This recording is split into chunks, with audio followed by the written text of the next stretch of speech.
Rahim, welcome back to the public policy analysis class. This is the 15th lecture of the series, and as you would have guessed by now, that now we are into the more technical side of the stuff, and this is hopefully you are getting along with it. You are understanding what I am trying to say, what I am trying to get at you.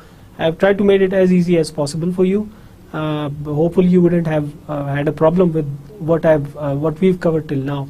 So we'll be continuing on with what we have been doing in the previous lecture. In the previous lecture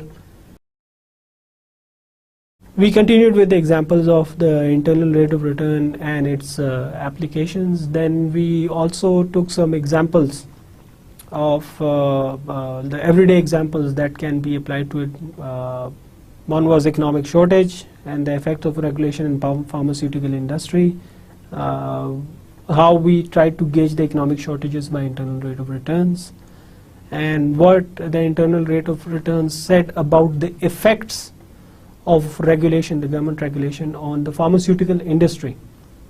Their point of view was that it's going to hurt the investment prospects in the pharmaceutical industry, which will obviously make it unreliable, make it a bad attraction for investors, and that would cause the pharmaceuticals to wrap up things over there in the US and move to other countries. But as we saw in that lecture, as we went through in the previous lecture, that somebody was calculating the internal rate of returns, which is a yardstick. Again, remember, this is a yardstick for measuring the attractiveness of a certain investment prospect or an investment project. So what they were doing over there was that they were tracking the internal rate of returns, and what they found was that the internal rate of returns haven't decreased due to regulations. In fact, they have stayed the same or increased, which meant that they are still very good attraction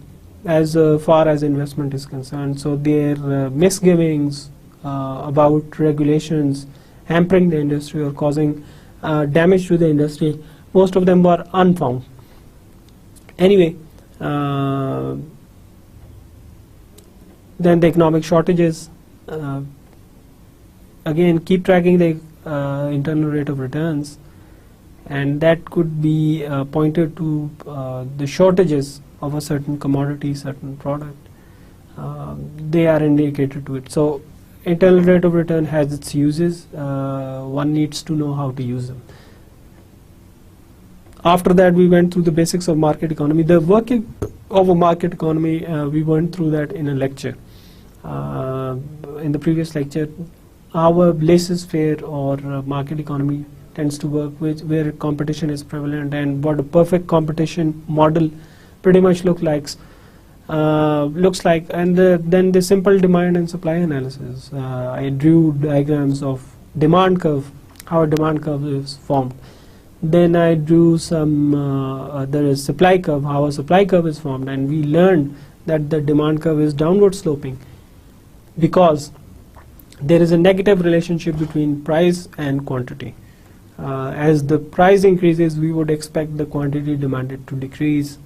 On the other side, when we were discussing the supply curve, which is upward sloping, that is due to the reason that when the price goes up, the quantity supplied goes up too. It's an incentive to increase production, so the quantity increases too. So there is a positive relationship which is reflected in the positive slope or the upward slope of the supply curve. And after that, one of the things that we encountered or we studied was how the disequilibrium is created, how a disequilibrium comes about. We saw a picture, we saw a graph of an equilibrium with a price and a certain quantity where demand and supply meet. Now remember, the equilibrium takes place where demand and supply cross.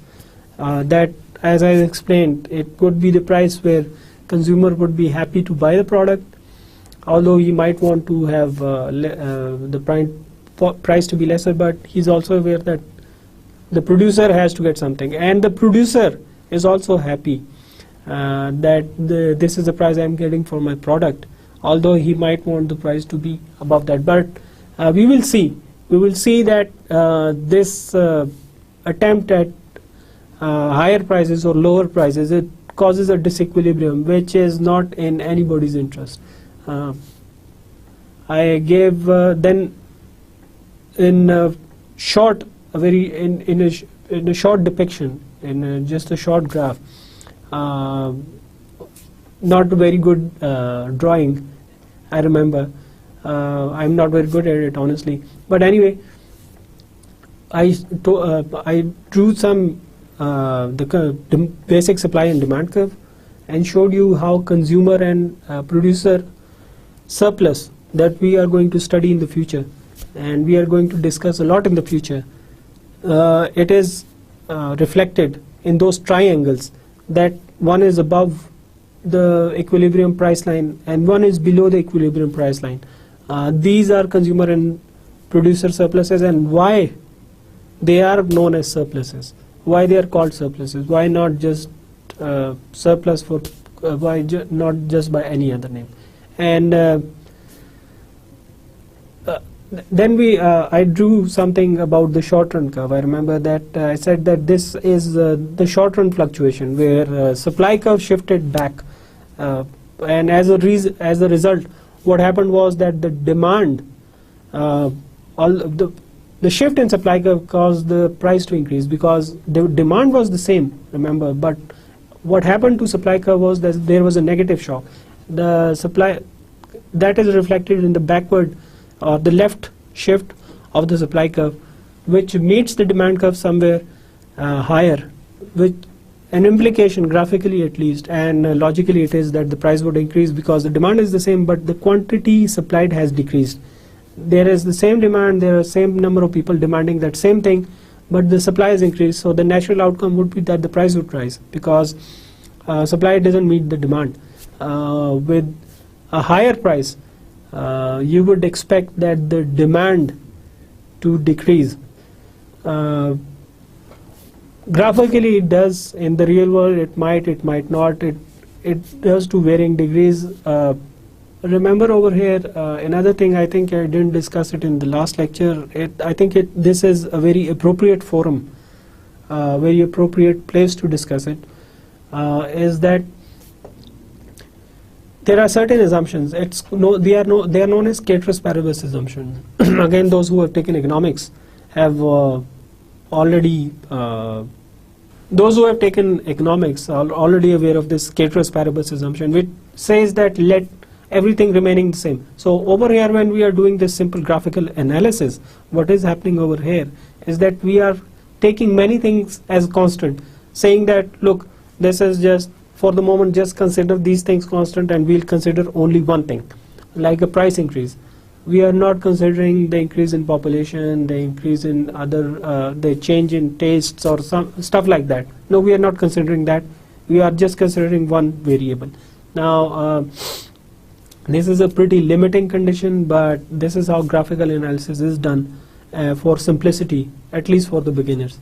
So the ceteris paribus assumption assures that this demand curve is downward sloping, supply curve is upward sloping, and as supply decreases, as demand increases, what happens with demand and supply curve, where do they shift, and as price increases, the demand would quantity demanded would come down. That all owes to this ceteris paribus assumption and general observations that were made before drawing of the demand curve.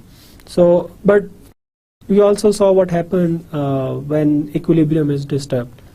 So perhaps this is the right time, perhaps this is the place where I should go through again what happens in the short run and what happens in the long run when the production of that product increases as more investors pour in. So yes, this would be the right place for me to draw this kind of stuff. There is a place over here. And since it is a continuation of the previous lectures, so let me draw it over here, so in the discussion of the previous lecture. So here we go. Let's just start with again the simple demand and supply stuff that was drawn over there.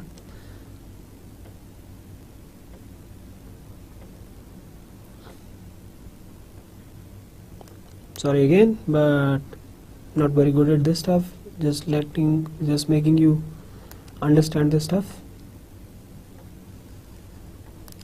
So this is the supply curve, this is the demand curve, downward sloping one. Here it is that we have reached an equilibrium.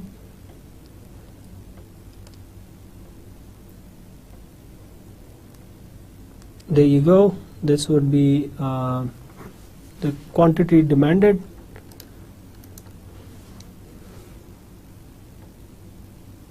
From here, as it meets the horizontal curve, this would be the price. This point, let us say this is E point, which if you remember in the last lecture in which one of the graphs was there, this was the equilibrium point where this is the equilibrium price P and this is the equilibrium quantity Q.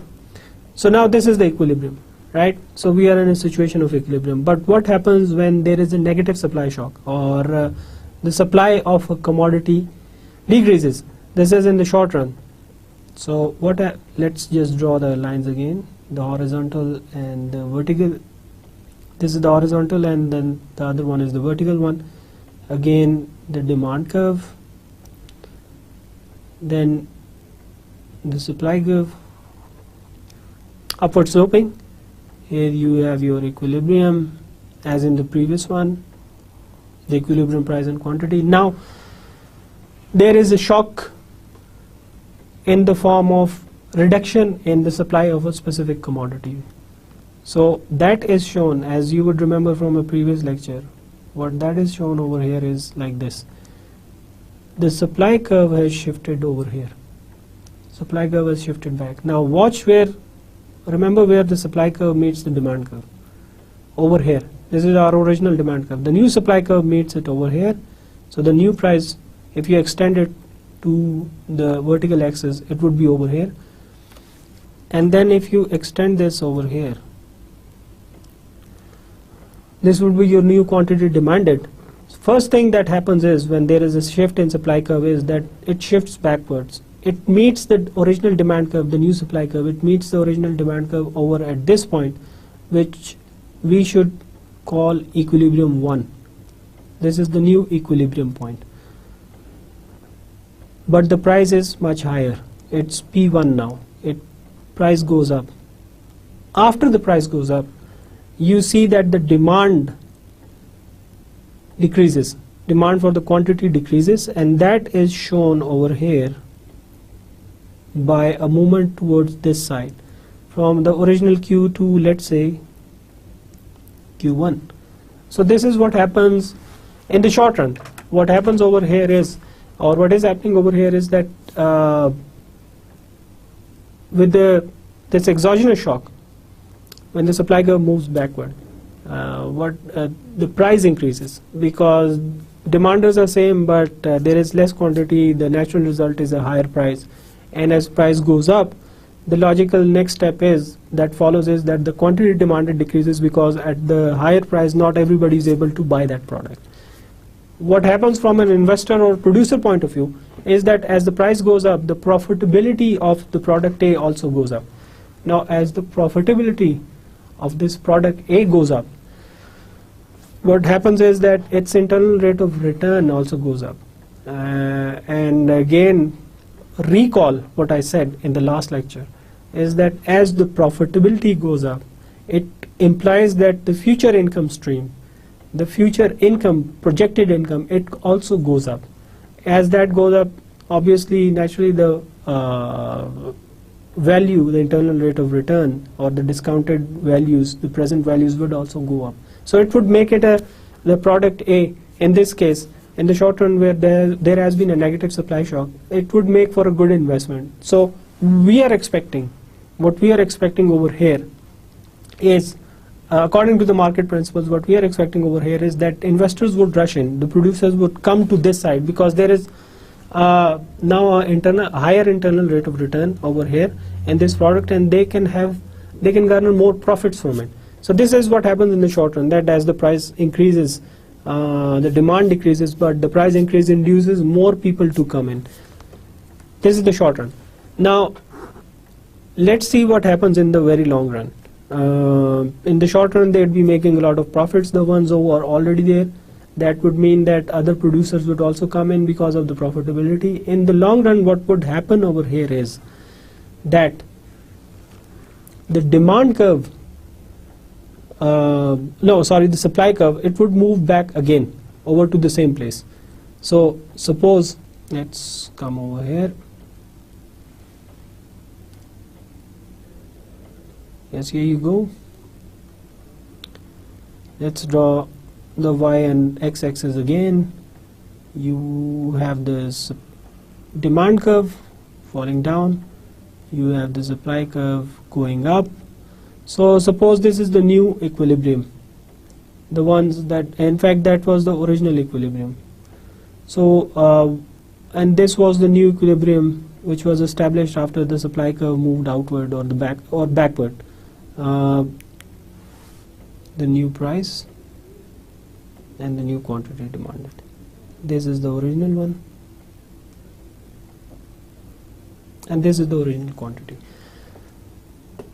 This is what was happening in the short run, this one, that the supply curve shifted back, as I just mentioned. Now in the long run, when there are many more producers over here enter this industry, enter this production of product A, then there would be more production and there would be more of product A, and we would expect that it would gradually come down to the position where it was. So in the long run, what is happening is a reverse of what is happening in the short run, the picture just before that, the graph before that. So over here, as supply increases, it would be a rightward shift of the supply curve. It would come back over this point where it meets the demand curve again over here. At this point, the price comes back down over here to its original price, and the quantity demanded would also increase as the price goes down and would be back to its equilibrium level. This is what we expect to happen in a perfect competition. In an economy where there are no entry barriers, there are no monopolies, and a producer can easily enter and easily go back, easily leave an industry. So what would you expect now when things are back to normal, when they are back to the equilibrium price? Think about it. What would you expect to internal rate of return? What would happen to investors? Think about it. Take 5 seconds and be back. So hopefully you've thought about it and you've guessed the answer. I'm sure most of you have. If you have been listening, if you have been watching carefully, you've been listening carefully, it's not a puzzle at all. What would happen is that as the prices decrease, the internal rate of return also decreases, and it's not that profitable an investment anymore when it comes back to its original level or the equilibrium level in the long run. But mind you, over here, remember one point.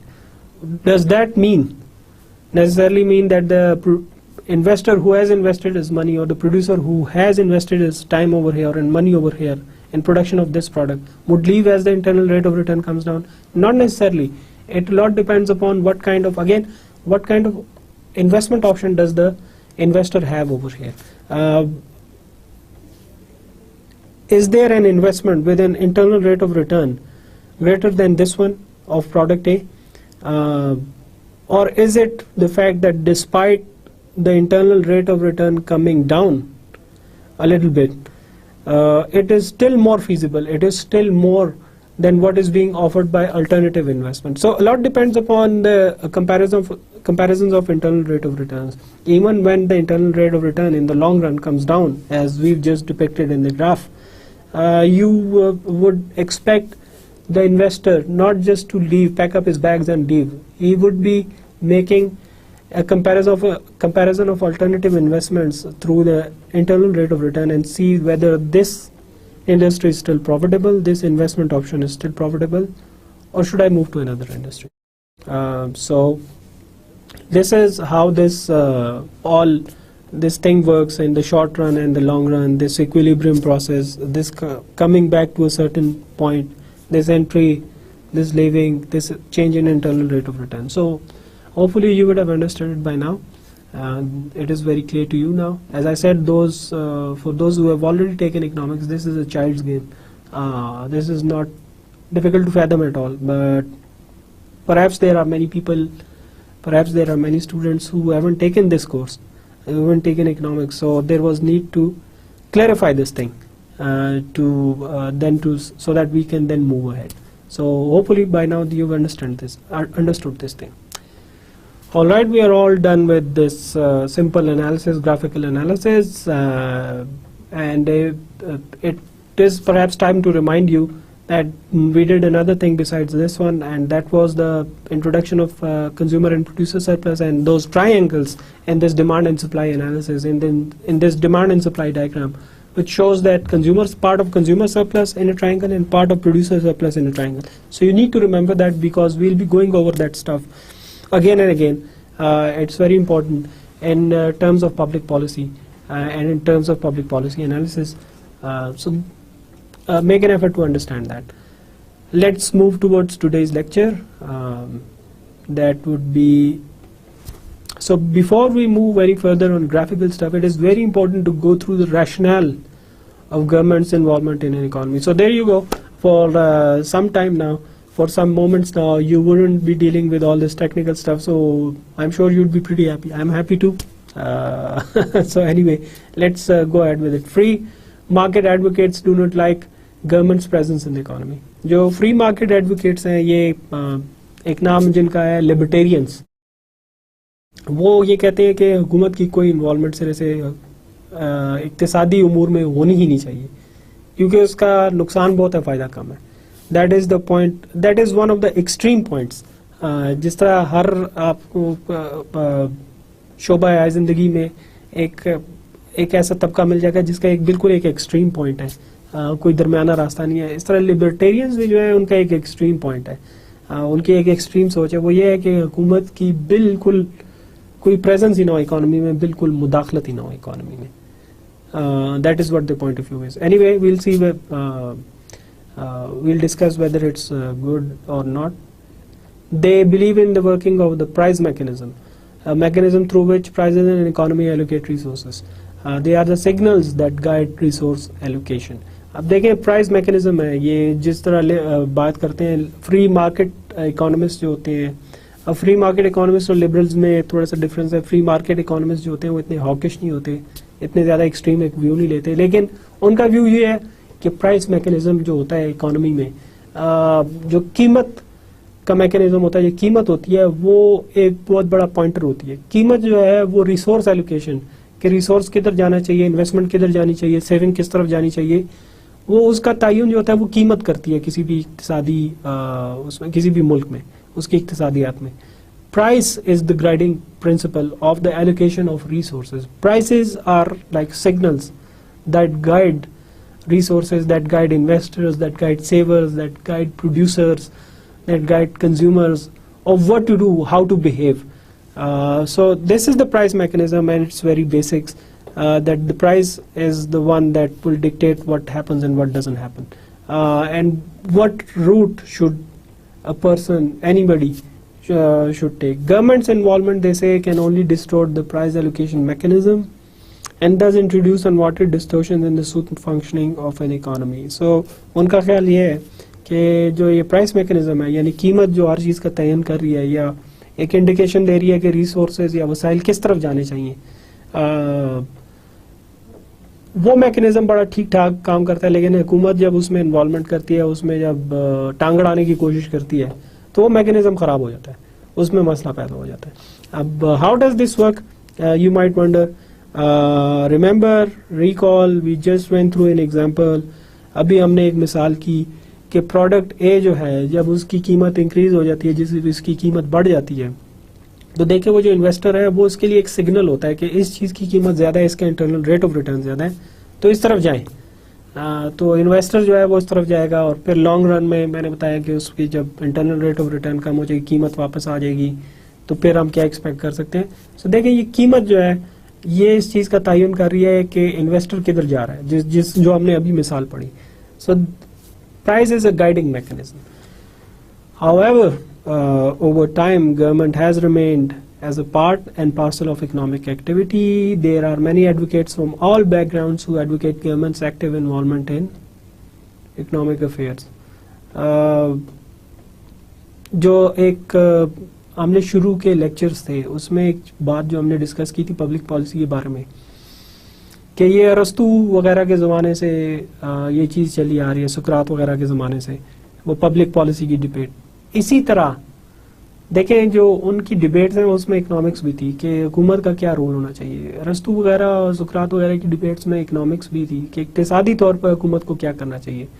सो हुकूमत की जो involvement है वो उस वक्त से चली आ रही है, नॉन टाइम से, till we know that written record exist. उससे पहले भी जो बहुत ही शुरू की सिविलाइजेशंस थी, शुरुआत थी, जो हमें मतलब पता चलता है रिकॉर्ड से 3000 साल पहले की, बाबल वगैरह में, इराक में, निनवा में, उसमें भी जो जितनी हुकूमतें थी जो अभी तक उसके सबूत शवाहिद सामने आए हैं, उसमें यही है कि हुकूमत जो थी जो यहाँ वहाँ पे हुकूमत करता था, बादशाह था, जो भी था, शहजादा था, उनकी बड़ी इन्वॉल्वमेंट होती थी हुकूमत की इकोनॉमिक एक्टिविटी में। तफसील में जाने की जरूरत नहीं है, वरना मैं आपको जरूर बताता। This is a very interesting subject which is very close to my heart, economic history. It's very interesting, but suffice to say, recorded history of our economic affairs tells us that government has always been there, for good or for bad, but it's always been there. It has had its presence since the time known, since the earliest record exists. So I'll say get used to it if you like it or not. There are many advocates from all backgrounds who advocate government's active involvement in economic affairs. जिस तरह libertarians है जो कि मुखालफीन है इस चीज़ के कि हुकूमत की कोई भी हुकूमत की एक्टिविटी होनी चाहिए या हुकूमत की इन्वॉल्वमेंट होनी चाहिए इक्तिसादी उमूर में, इसी तरह बहुत से लोग हैं हर शुबा ज़िंदगी से, फ़िलासफ़ी से हो गए, रिसर्च वगैरह से हो गए, किसी भी फील्ड की, उनमें से बहुत सौ का नज़रिया यह है कि हुकूमत की कोई ना कोई इन्वॉल्वमेंट होनी चाहिए इकॉनमी में, ज़रूर होनी चाहिए। I am one of these, let me confess कि मैं समझता हूँ कि हुकूमत एक अच्छा रोल प्ले कर सकती है, पॉजिटिव रोल प्ले कर सकती है, अगर नीयत साफ हो, नीयत अच्छी हो। सारा मसला यहाँ पे नीयत होगा, वरना government can do a lot of good things. Today we are going to study the major reasons of why a government has a role to play in the economic affairs of a country. This would be a very limited discussion. I'm not going in the very nitty-gritties of it. No, it's not necessary for this course. इसकी ज़रूरत नहीं है इस course में बहुत ज़्यादा तफसील में, लेकिन मैं ये करूँगा कि आपको जो होमवर्क्स हैं या जो असाइनमेंट्स हैं उनमें मैं आपको एक आर्टिकल, एक पेपर उसमें अटैच कर दूँगा पढ़ने के लिए। मोस्ट प्रॉब्ली जोसेफ स्टिग्लिट्स का ही होगा, जो एक नोबेल प्राइज विनर है इकोनॉमिक्स का। उसने लिखा होता है गवर्नमेंट फेलियर और मार्केट फेलियर के बारे में। उसमें दोनों किस्म के फेलियर उसने डिस्कस किए हुए थे, लेकिन ज़्यादातर उसने मार्केट फेलियर डिस्कस किया था। So today we are going to study the major reasons why government has a role to play in economic affairs of country. The following has been taken from various sources including an article on market failures by Joseph Stiglitz, Nobel prize winning economist. अच्छा देखें, अब उसमें Joseph स्टिग्लिट्स के अलावा और भी बहुत से सोर्सेज हैं। जोसेफ स्टिग्लिट्स ने जाहिर है उसने बहुत काम किया इस सिलसिले में, and he is a proactive advocate of government's intervention in the economy to help level the playing field, to help give a boost to the economic activity. So Joseph Stiglitz is kind of an advocate of this thing. First of all, conventional market failures rests upon few very basic narrow assumptions like perfect competition, perfect access to information and rationality. What rests upon these assumptions is the perfect functioning of a market or the laissez-faire market, let it be market, जो कि अभी हमने बात की थी. These rest upon very few assumptions. इसमें कुछ बड़ी एक restricted किस्म की assumptions है जो हम अपने आप से assume करते हैं. उसमें ये assume करते हैं कि जी कंपटीशन परफेक्ट कंपटीशन है, यानी कोई इजारादारी मोनोपोली वगैरह नहीं है, विच कोई भी स्टूडेंट ऑफ इकोनॉमिक्स जो है वो आपको ये बता देगा कि ये गलत है, क्योंकि इजारादारियाँ मोनोपलीज जो हैं वो बहुत हैं, पाकिस्तान में अच्छी खासी हैं। OGDCL हो गई, ये एक पूरी इजारादारी है, it's a monopoly. Similarly railways is a monopoly. देखिए इट्स जो कि इजारादार हैं वो खुद कीमतों का तयन करती हैं, हुकूमत करती है तयन, हुकूमत भी इस सिलसिले में फिर उसकी भी इजारादारी है कि वही कई कीमतों का तयन करती है, रेलवे के फेयर्स क्या होंगे, गैस किस कीमत पे बिकेगी। So it's not the market mechanism, price mechanism working over है, in fact it's the government's intervention in the economy that is happening. Perfect access to information, लोगों के पास मुकम्मल तौर पे मालूमात होती है। I am sure कि कोई भी इस चीज़ से इत्तेफाक नहीं करेगा, ना मैं करूँगा ना आप लोग करेंगे, कोई भी यहाँ पे नहीं करेगा। अगर यहाँ पे मुकम्मल इंफॉर्मेशन होती, इस तरह की ट्रांसपेरेंसी होती, तो फिर हमारे इतने मसले भी ना होते। And rationality, we remember we discussed rationality on being rational in one of the starting lectures. What that I said at that time was that being rational doesn't mean that you take everything like a computer and decide everything logically and perfectly. Being rational means that given your history, what you've learned, you have some expectations of what a good behavior or what the right decision would be, and you make a decision according to it. Being rational, that is. But of course people can be irrational. However, research over time has shown that markets in many forms may be incomplete, monopolistic, and without perfect information. There are not many who believe in perfectly well functioning markets today. To be sure, there are examples of badly designed government regulations, but the disasters associated with unfettered markets at least provide a prima facie case for desirability of some regulation. देखिए जहाँ तक हुकूमत की बात है तो let us stick with our country, Pakistan. We know that the governments over time haven't been very sincere, and they have tried to take care of their interests first, and maybe perhaps people come afterwards. We know that in those terms it has been a failure. Yes, it has been a failure. But there have been disasters also associated with private markets. अब private sector जो पाकिस्तान में है उसका मसला ये है कि वो एक गवर्नमेंट के मुकाबले में काफ़ी छोटा है। मतलब वो चीज़ें उन चीज़ों पे वो दस्तरस नहीं रखता उतने वसाइल पे जितना कि गवर्नमेंट सेक्टर के होते हैं। जो गवर्नमेंट सेक्टर के जितने वसाइल हैं, वो उसको मैच नहीं करते प्राइवेट सेक्टर के जो वसाइल हैं। इस वजह से बहुत से फंक्शन ऐसे होते हैं कि जो प्राइवेट सेक्टर परफॉर्म नहीं कर सकता। अगर गवर्नमेंट उनमें से हाथ उठा ले तो फिर बड़ा मसला बन जाएगा, एक वॉइड क्रिएट हो जाएगा। मिसाल मैं आपको देता हूँ, let us take an example, social welfare transfer, मैंने इनकम सपोर्ट की बात की थी। Only government can do that at this moment. ज़कात एंड नुशर and income support programs, they combined I think cost around more than 90 billion rupees a year. Now so this is kind of a transfer from wealthy and middle class that the government has in taxes, that the government takes in taxes, and then transfers it to the poor people. We are hoping that they are deserving, and hopefully they are. So this kind of transfer, 90 billion rupees per year, 85 अरब रुपए, 90 अरब रुपए, ये private sector की बस की बात नहीं है, at least Pakistan में मुझे पता है। And they won't be able to do it. मेरा नहीं ख्याल वो कर सकेंगे। विल है, नहीं है, चाहते हैं करना, नहीं करना चाहते, ये एक अलग बात है। लेकिन इतना अंदाज़ा है काम करके हमें जो अंदाज़ा हुआ कि प्राइवेट सेक्टर जो है it's not up to the mark in this case. So the government by default has to step in these cases. The action of one individual or a group of them may prove harmful to others. As I discussed it in the last lecture. It was called an externality. These are known as externalities. The presence of externalities imposes costs upon the society. Indeed, one of the standard arguments for regulation is that it economizes on transaction cost. जो किसी एक group का, किसी एक बंदे का एक काम है या वो एक ऐसा काम करता है जिसका नुकसान होता है औरों को, तो उसमें फिर गवर्नमेंट की जो रेगुलेशन है वो काफ़ी मददगार साबित हो सकती है, काफ़ी फ्रूटफुल साबित हो सकती है। What would be an example? We have discussed this before.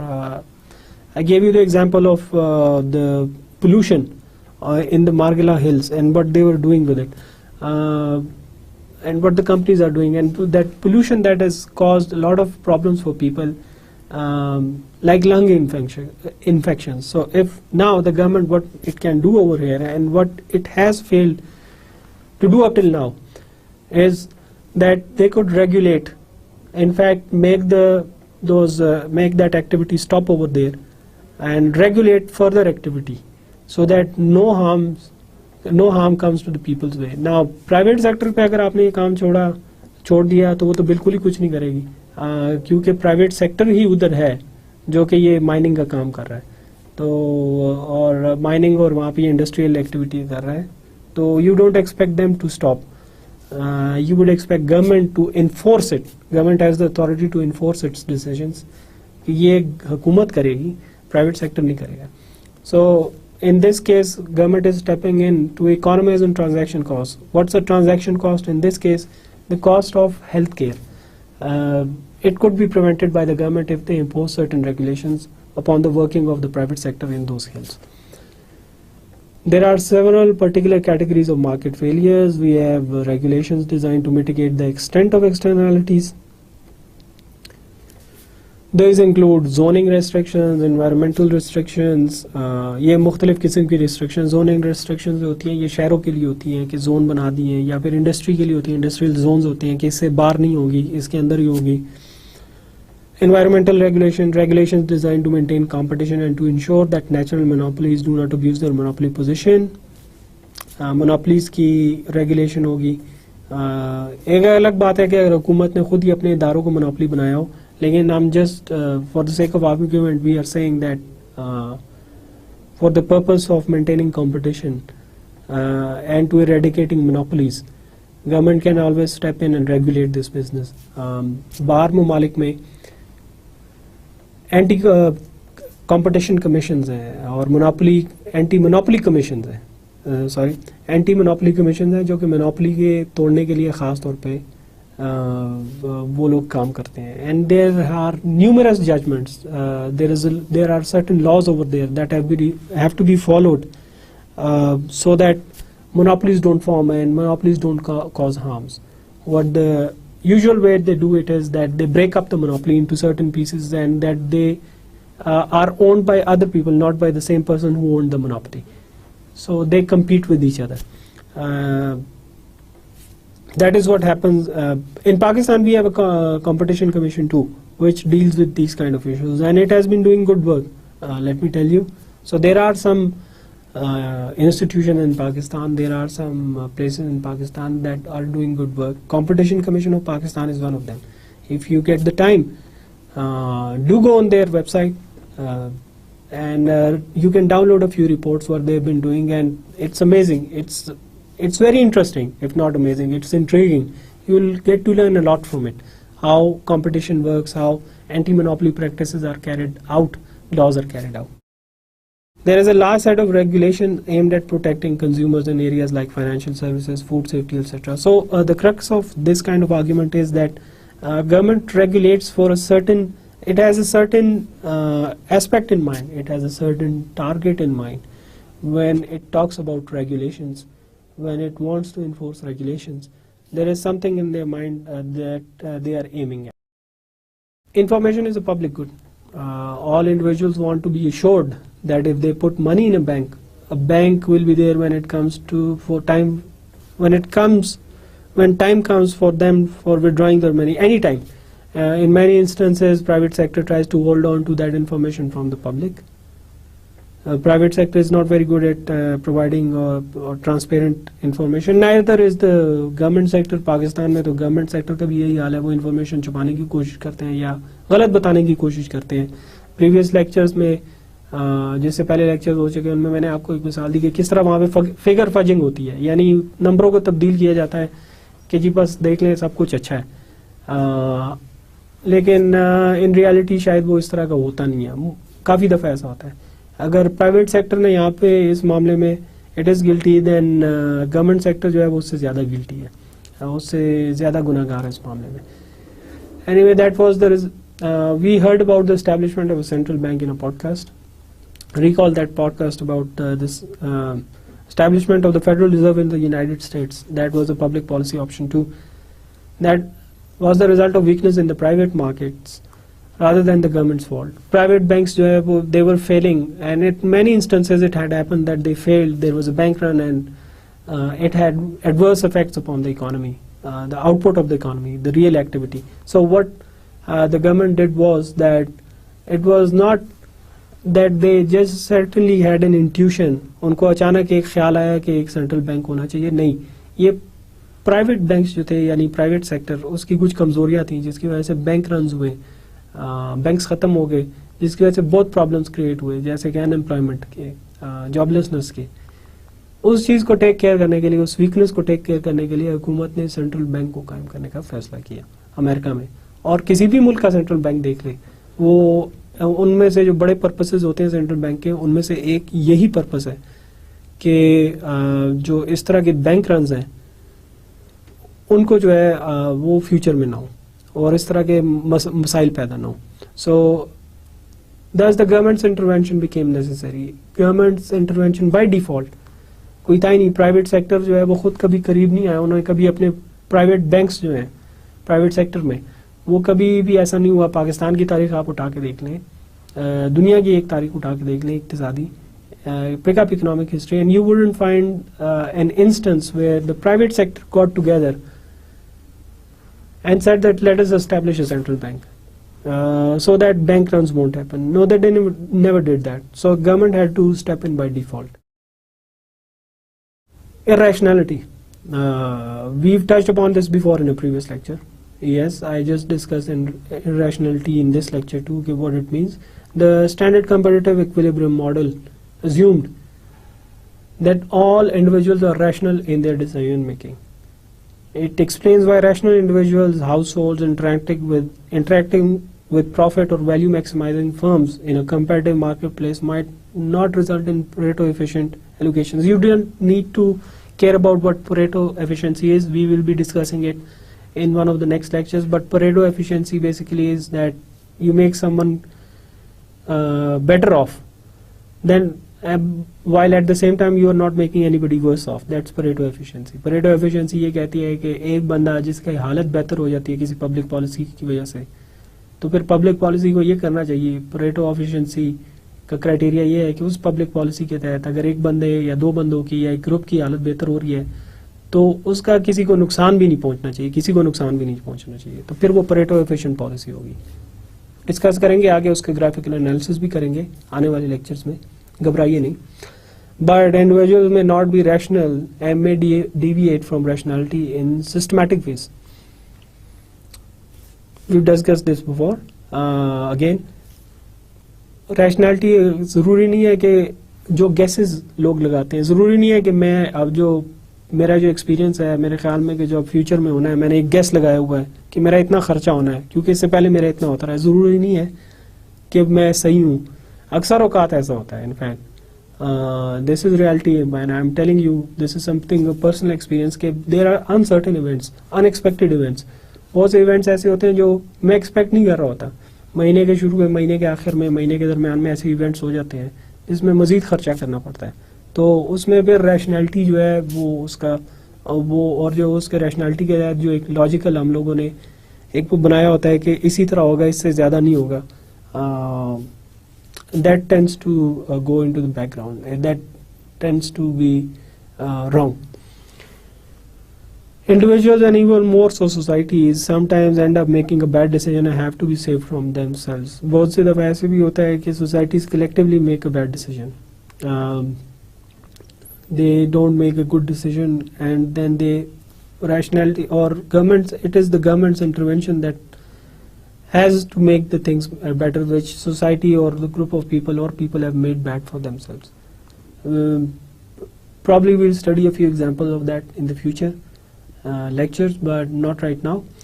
Until the recent work on behavioral economics, economists, you have heard of behavioral economics by now, Richard Taylor's article. Economists typically looked with suspicion at such arguments for government intervention.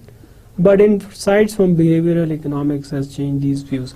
अच्छा, अभी तक एक जो behavioural economics का जब तक ये field अभी इन्वेंट नहीं हुई थी और इसके रिजल्ट सामने आना नहीं शुरू हुए थे, जिस तरह रिचर्ड टेलर की बुक आई, कैस सनस्टाइन की बुक आई, जो कि एक बड़ी हिट रही, और उसमें प्रैक्टिकल एप्लीकेशंस बताई गई कि बिहेवियर की जो ऑब्जर्व किया जाता है उसको फिर इकोनॉमिक्स में कितनी इंपॉर्टेंस है, क्यों है, और किस तरह इसको यूज किया जा सकता है फॉर पॉलिसी मेकिंग डिसीजन। उस वक्त तक अभी तक जो है कोई एक बहुत ज्यादा कोई स्ट्रॉन्ग एविडेंस, एक स्ट्रॉन्ग बेसिस नहीं थी, कोई ये नहीं कहता था, कोई इंसाइट नहीं थी कि क्यों हुकूमत का इसमें नेसेसरी है intervention. There was evidence, yes, लेकिन अब ये एक नया एविडेंस आया है which has change a lot कि गवर्नमेंट्स हेल्प और governments intervention can be useful. There was evidence before in the form of qualitative and quantitative studies, but this one behavioral approach, this has really helped.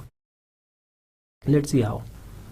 Individuals may in some sense be better off if they are compelled to undertake some actions. A drug addict may realize that he may be tempted to consume these toxic products and then become addicted. He therefore wants the government or someone else to make it impossible, or at least more difficult to become addicted. Or the government can easily compel him through laws to force to stop using it. देखिए, इसमें दो बातें हो सकती हैं। हम मिसाल के तौर पर यहाँ पे एक ड्रग एडिक्ट की बात की, ये मसलन हेरोइन वगैरह नशे के आदी जो लोग हैं, इनको you can't expect them to be rational. अगर वो रैशनल इतने ही होते तो वो ये चीज़ें इस्तेमाल ही ना करते। They will keep using and they know that too. इतने वो होशियार है कि उन्हें पता है कि हम इसके बगैर अब रह नहीं सकते, लेकिन इतना भी उनको पता है कि जब तक हुकूमत कोई बज़ोर-ए-बाज़ इस चीज़ों को नहीं रोकेगी, इस पर स्ट्रिक्ट एक्शन नहीं लेगी, तो ये चीज़ चलती रहेगी और फैल जाएगी। इन दिस केस आप ये देख सकते हैं कि हुकूमत की रेगुलेशन जो है, हुकूमत की इन्वॉल्वमेंट जो है और हुकूमत की एक चीज़ को फोर्स करना वो कितनी मुस्बत साबित हो सकती है। It could be very good. In general, 5 interrelated reasons for government intervention are as follows. ये इंटर रिलेटेड रीजन है। अगेन इस चीज़ को हम जनरलाइज कर रहे हैं, कैटेगरी बना रहे हैं इसकी कि ये देखें ये रीजंस हैं, अगर इनको फॉलो किया जाए तो ये जो है इससे गवर्नमेंट इंटरवेंशन जो है उसकी एक बेसिस बनती है। वो क्या है? Number 1, ensuring competition. Number 2, protecting consumers. Number 3, ensuring the safety and soundness of financial institutions and financial system. Number 4, ensuring access to information and ensuring transparency. And number 5, promoting macro stability and growth. Now remember, these are the general criteria. There is so much covered under it. It's again, economics itself is such a vast subject that you cannot limit it to only these 5 assumptions, the general assumptions. You have to go beyond that. We have to see what happens. We have to see what's inside these assumptions, what is covered under these assumptions, and there is a world of it that is covered under these assumptions. But these are the generalized forms that one can cite for that necessitate the government's intervention in the economy. The list includes concerns both about efficiency and equity. Without government regulation, certain groups may not have access to finance and may be exploited. अच्छा, इसमें दोनों चीज़ें आ जाती है, efficiency and equity. Efficiency जो है वो strictly ये है कि क्राइटेरिया प्रोडक्टिविटी पे कि कितना एफिशिएंट एक चीज़, रिसोर्सेज को कितने एफिशिएंटली यूज़ किया जा रहा है। इक्विटी जो होती है वो डिस्ट्रीब्यूशन पे आती है कि रिसोर्सेज जो है डजेंट मैटर कि कौन उसको कितना एफिशिएंटली यूज़ कर रहा है। ज़रूरी नहीं है कि जो सबसे एफिशिएंट है रिसोर्सेज के यूज़ में उसी के पास रिसोर्सेज है। इक्विटी का ये मतलब है कि जिसके पास नहीं है रिसोर्सेज उसके पास भी जाने चाहिए। I talked about cash transfers through income support program and programs like Zakat Anushar over here. So if it were only for the efficiency criteria, what you would have is that lot of poor people would have been in a lot of trouble without this kind of help. Efficiency criteria states that whoever is very good at using money, they should have the money. And of course, the best amongst us who use the money, the best are usually investors, savvy investors, institutional investors and individual investors. But we all are not investors. Poor people are not investors in the sense that other people are. So what is happening over here is that it's not just efficiency, it's also about equity that we are talking about. So it's about distributing the resources a bit more evenly than what has been happening before, or what would happen under efficiency, in fact. So we have to keep both of these criteria in conception, in public policy analysis. We have to look at both of these criteria in order to make a good public policy. There are many ways in which the government can deal with shortcomings in the market. Some of them are as follows: laws and regulations. While we typically think of regulation in areas of environment, safety, banking, utilities, many of other laws affecting economic activity can be looked at through a regulatory lens. Bankruptcy laws restrict the set of contracts, and parties can draw up with each other, no matter what the contract may say about what happens in the event that a debtor cannot meet its obligations. Bankruptcy law will prevail if those provisions are in conflict. Similarly, corporate governance laws restrict how corporations may govern themselves. So you have these laws and regulations which ensure laws and regulations promulgated by the government. You expect the government to promulgate those laws that ensure that the transaction costs that a society faces are not that great, or they are minimized. मैंने आपको again इसमें example दी होगी bankruptcy laws जो होते हैं, जो कि government ने इन्फोर्स किए हुए हैं बहुत से ममालिक में, वो प्रोटेक्ट करने के लिए जो एक कंज्यूमर बैंक्रप्ट हो जाता है जिसने कर्जा लिया हुआ है, या फिर बैंक्स को भी प्रोटेक्ट करते हैं कि जिसने कर्जा नहीं दिया तो उससे किसी तरह कर्जा निकलवाने की कोई एक लॉफुल ग्राउंड हो कि वो कर्जा दे, किसी तरीके से किस्तों में दे दे, कि बाद में दे दे. लेकिन ये लॉज हैं, ये एक दूसरे को प्रोटेक्ट करने के लिए, मुख्तलिफ लोगों को, मुख्तलिफ ग्रुप्स को प्रोटेक्ट करने के लिए, इस केस में बैंक्स और कंज्यूमर्स दोनों को प्रोटेक्ट करने के लिए. सो these are enacted by the government in order to make it easier for everybody. Greenhouse discussion, greenhouse gas emissions. Did the private sector came up with any good solution or solution at all? No, but we will discuss it in the coming lectures. Not right now. For the moment, it is quite enough. In this particular lecture, we went through some of the rationales of the government's intervention in the economy, and then we also went through the basics of demand and supply. I hope you've got a good grasp of it by now and covered the theory as well. Till the next time, the next lecture, Allah Hafiz, and have a good time.